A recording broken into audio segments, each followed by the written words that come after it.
नमस्कार दोस्तों and welcome back to my channel जहां आपको मिलता है सिर्फ और सिर्फ एंटरटेनमेंट। और आज मैं लाया हूँ अल्टीमेट्स का 16th issue.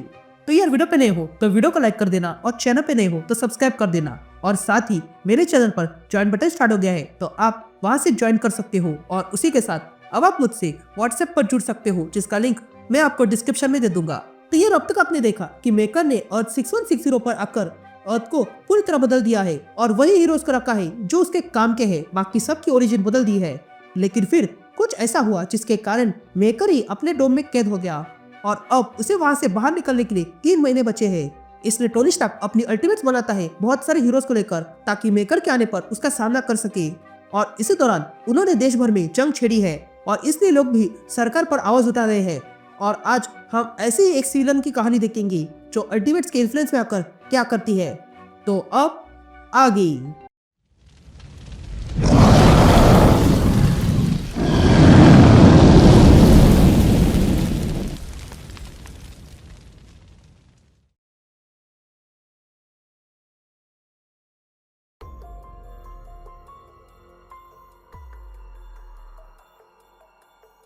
All right gang, तो इशू की शुरुआत में हम व्रेन नाम की लड़की को देखते हैं जो अजीब से बाल करती है और अजीब से कपड़े पहन लेती है। ये देखकर उसके पिता उसे पूछते हैं, तुम स्कूल क्यों नहीं जा रही हो? जिस पर वेन कहती है, शांत हो जाओ, यहाँ स्कूल से भी इम्पोर्टेंट चीजें हैं। ये सुनकर वेन की माँ पूछती है, ऐसी कौन सी इम्पोर्टेंट काम है तुम्हें? ये कहते हम पास्ट में देखते हैं कि व्रेन जिस स्कूल में जाती थी वहाँ की टीचर जेनिफर वॉल्टर थी। तभी व्रेन कहती है, मुझे सिखाने वाली एक ही टीचर थी और वो थी मिस वॉल्टर्स। वो खुले विचार की थी। हमारी किताबें बेफिजूल चीजों से भरी पड़ी थी जो हमारे किसी काम की नहीं है। वहाँ पे वही बकवास सिखाई जाती है और वो सिखाया जाता है जो कभी हुआ नहीं था और वो पूरे को अच्छा दिखाते हैं। पर मिस वॉल्टर्स इन बात को नहीं मानती थी। उन्होंने हमें इलेक्शंस के बारे में सिखाया और इंसानों के राइट सिखाए। तभी हमें मिस वॉल्टर्स दिखा देती है जो कहती है, ये पुराने सिस्टम में बहुत सारी खामियां थी और हमें वही जान लेना चाहिए। लेकिन तभी वहाँ पर फेसलेस लोग आ जाते हैं और मिस वॉल्टर्स को खींच कर ले जाते हैं। तभी आगे व्रेन कहती है, मैं इस बात से डर गई थी और जब मैं ये बात अपने डैड को बताई तो उन्होंने कहा कि ये बात किसी को मत बताना और मैंने भी यही किया। पर मिया ये देख रही थी और वो एक ही थी जिससे मैं बात करती थी। ये मिया मेरी बेस्ट फ्रेंड है और हम एक दूसरे से सारी बातें शेयर करते हैं, फिर वो चाहे खिलौने हो या कपड़े या सपने, यहाँ तक कि हम एक साथ नहाते भी हैं। जब हम 14 साल के थे तब मिया के अंडरआर्म्स में गिल्स आ गए जिससे वो डरी हुई थी। तब भी मैंने किसी को कुछ नहीं बताया, पर लगता है किसी और ने ही बता दिया।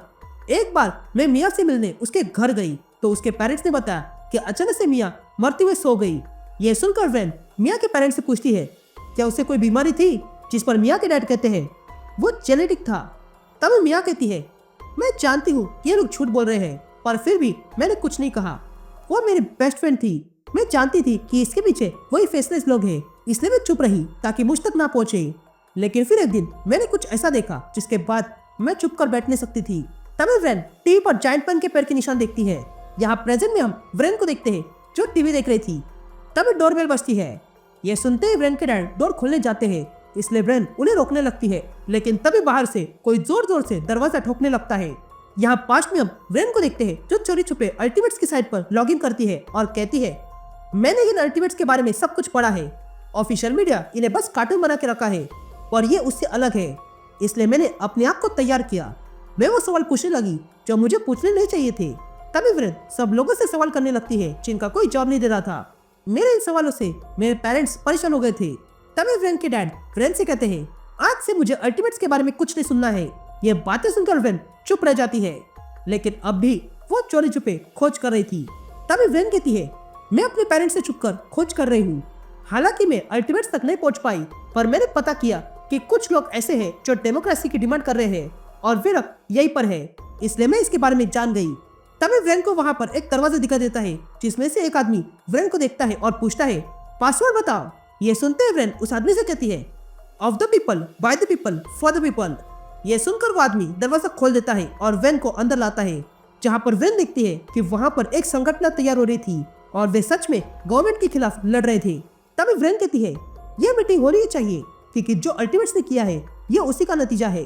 तभी व्रेन खड़ी होती है और कहती है, मेरी फ्रेंड भी ऐसे गायब हुई थी और मैं उसे फिर कभी देख नहीं पाई। तभी वे सब लोग अपने हाथ ऊपर करते हैं और कहते हैं, हम सब अल्टीमेट्स के साथ हैं, क्योंकि एक अल्टीमेट्स ने ही ये कहा था। कि हम अल्टीमेट्स हैं। तभी हम देखते हैं कि लोग ये संदेश हर जगह फैलाने लगे थे और हर दीवार पे अल्टीमेट्स का नाम लिखा जा रहा था। हर मॉल में अल्टीमेट्स के गाने बज रहे थे। तभी व्रेन कहती है, ये सब तो पहले से ही इस दुनिया में क्रांति ला रहे थे, पर उसे बूस्ट करने के लिए अल्टीमेट्स ने अल्टीमेट नेटवर्क की स्थापना कर दी, जिस कारण लोगों को वो सारी जानकारी मिलने लगी जो उसे छुपाई जा रही थी, और वो ये जानकारी एक दूसरे से शेयर भी कर रहे थे। मैं इस संगठन का हिस्सा बनी और एक बार मैंने हॉकाई की मदद की गार्ड्स का ध्यान भटका के, ताकि हॉकाई रॉक्सन को उड़ा सके। इतना ही नहीं, मैंने एक बार कैप्टन अमेरिका को भी अपनी यहाँ शरण दी थी। उसके बाद हमने प्लान किया कि हम गवर्नमेंट की बिल्डिंग उड़ा देंगे, और इसलिए हमने वहाँ आए हुए सब लोगों को वार्निंग दी कि वो जगह खाली कर दे, और फिर हमने वो जगह उड़ा दी और ये खबर हर जगह आ गई थी। तभी हम व्रेन के डैड को देखते हैं, जो व्रेन से कहते हैं, तुम्हें सब रोकना होगा। जिस पर व्रेन कहती है, क्या रोकना होगा? तभी व्रेन की माँ व्रेन से पूछती है, तुम कल रात को कहाँ थी? जिस पर व्रेन कहती है, आप टेंशन मत लो। जिस पर व्रेन की माँ कहती है, हम तुम्हारे पेरेंट्स हैं और हमें तुम्हारी टेंशन हो रही है, तो क्या तुम बता सकती हो? अब कहानी प्रेजेंट में आती है और हम व्रेन के डैड को देखते हैं, जो दरवाजा खोलने में लगे थे। लेकिन तभी बाहर से वही फेसलेस लोग दया की तरह दरवाजा तोड़ के अंदर आते हैं और घुस जाते हैं। तभी फेसलेस आदमी व्रेन की तरफ गन करता है और कहता है, तुम पर आतंकवादी संगठन से जुड़ने का आरोप है, इसलिए हिलना मत। ये कहते ही वो फेसलेस आदमी व्रेन के डैड का सर फोड़ देता है। ये देखकर व्रेन डर चुकी थी। तभी आवाज सुनकर व्रेन की माँ बाहर आती है, जिसे भी वो फेसलेस आदमी दो हिस्सों में कर देता है।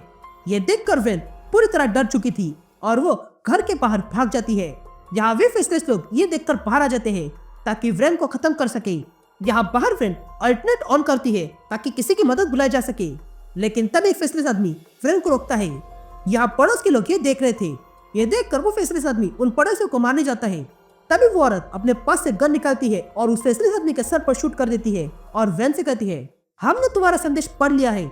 ये कहते ही वो औरत व्रेन को गन देती है और कहती है, तुम्हारे मोबाइल पे जो रास्ता दिख रहा है उसे फॉलो करो। ये सुनते ही व्रेन उस रास्ते पर भागने लगती है। यहाँ कुछ फेसलेस लोग आ जाते हैं, जिनका ध्यान ये लोग भटका देते हैं। यहाँ व्रेन मोबाइल पे आए हुए रूट को फॉलो करती है, लेकिन तभी एक फेसलेस आदमी उसके सामने आ जाती है। ये देखकर व्रेन उस आदमी पर शूट करती है, लेकिन वो आदमी एक ही झटके में व्रेन का हाथ काट देता है। लेकिन तभी व्रेन की गन पास में पड़ा हुआ भिखारी उठा लेता है और उस फेसलेस आदमी पर शूट करता है और व्रेन से कहता है, आगे बढ़ो, इनकी चिंता मत करना। ये सुनते ही व्रेन वहां से भागने लगती है। यहाँ हम देखते हैं कि वो फेसलेस आदमी अब भी जीवित था और वो व्रेन को ढूंढने लगता है। यहाँ व्रेन भागते हुए उस लोकेशन पे आ जाती है और देखती है कि वहां पर एक मेल वैन थी, जिसमें से ड्राइवर व्रेन से कहता है, जल्दी अंदर बैठ जाओ। ये सुनते ही व्रेन उस मेल वैन में बैठ जाती है। तभी वो फेसलेस आदमी उस मेल वैन के पास आता है और ड्राइवर से पूछता है, क्या तुमने किसी बच्ची को देखा जिसका हाथ कटा हुआ है? जिस पर वो ड्राइवर कहता है, मैंने ऐसी कोई बच्ची को नहीं देखा है। तभी वो फेसलेस आदमी उस आदमी को मेल वैन लेकर जाने को कहता है। यहाँ अंदर व्रेन उस ड्राइवर से पूछती है, हम कहाँ जा रहे हैं? जिस पर वो ड्राइवर कहता है, सबसे पहले हमें तुम्हारा हाथ ठीक करना होगा और फिर हमें तुम्हें यहाँ से दूर ले जाना होगा। उसके लिए हमने एक सेफ हाउस तैयार किया है, वहाँ पर तुम्हें नई पहचान मिल जाएगी, पर हैंड के पास तुम्हारा नाम और फेस है, इसलिए तुम्हें छुप कर ही रहना होगा। ये जो तुम सोच रहे हो ये उससे भी बड़ा है, पर अब तुम डरो मत, तुम सुरक्षित हो। हम कैसे ही करके ये दुनिया को ठीक करके रहेंगे।